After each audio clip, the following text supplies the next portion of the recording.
si Ann Curtis ay mariing pinabulaanan ang mga isyo ng hiwalayan nila ng kanyang asawang si Erwan Yusuf.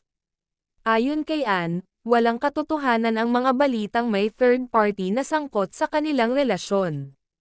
Sinabi niya na matatag at masaya ang kanilang pagsasama bilang mag-asawa.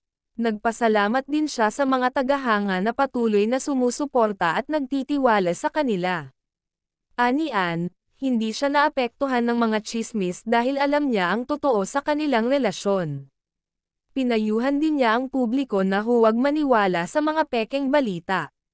Binanggit niya na patuloy silang nagiging inspirasyon sa isa't isa. Sa kabila ng mga isyo, ipinahayag ni Ann na masaya silang magkasama bilang pamilya, lalo na para sa kanilang anak na si Dahlia.